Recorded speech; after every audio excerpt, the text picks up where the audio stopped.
Cheated, lied to, or tricked? She's tackling every opportunity to make something that went wrong right. Better Call Bacon is on your side.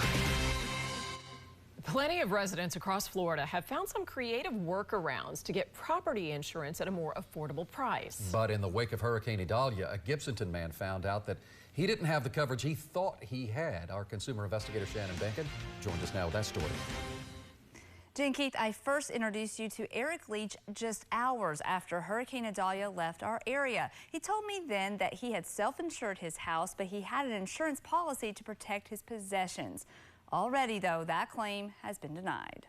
When I first met Eric Leach, he had standing water from Hurricane Idalia throughout his Gibsonton home, located along the Alafaya River. Really, the unfortunate part is we're about 95% done with full house renovation here.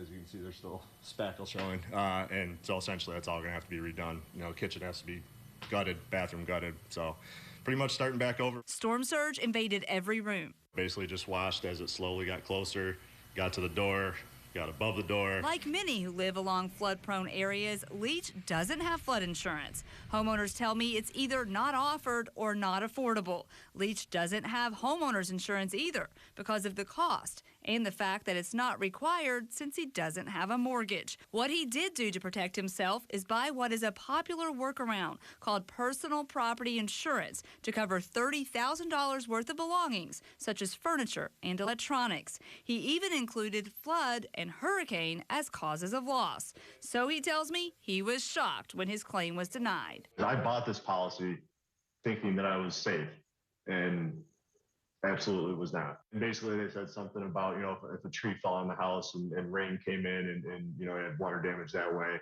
But to me, that's not a flood. You know, they said, well, you know, the water came in from the ground up. That's not covered. Well, that's what a flood is. The denial leaves Leach completely on his own to repair his house. He has set up fans and torn out drywall and cabinets. His plan is to slowly rebuild and to cancel his possessions insurance policy. Do you feel like you wasted your money on this policy? 100%. And really, I felt deceived.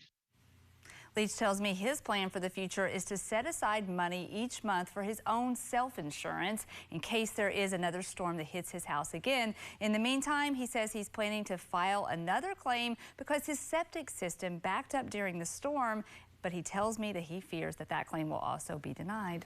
This is a common mistake that a lot of property owners make. They just see the word flood and they think it covers everything. But if the flood insurance and the hurricane insurance is all bundled together as part of this, why is it not covering Eric's experience? Yeah, you can see why he would think he was covered because it did say hurricane, it did say flood. Leach thought he had coverage for that, but he didn't. And this is a reminder to make sure that you receive a copy of your insurance policy before you buy it. Make sure you read it. Make sure you know what it covers, what it doesn't. He tells me that he has learned that his policy has fine print that says it excludes storm surge, which is exactly what he thought his policy was covering. That's why he bought it. And you've done stories before where you've said homeowners insurance usually covers the water that comes from above, but your specific flood policy is water that comes up from the ground. That's the only one that's going to cover that for sure. Okay. Thank you, Shannon. Well, if you have a problem that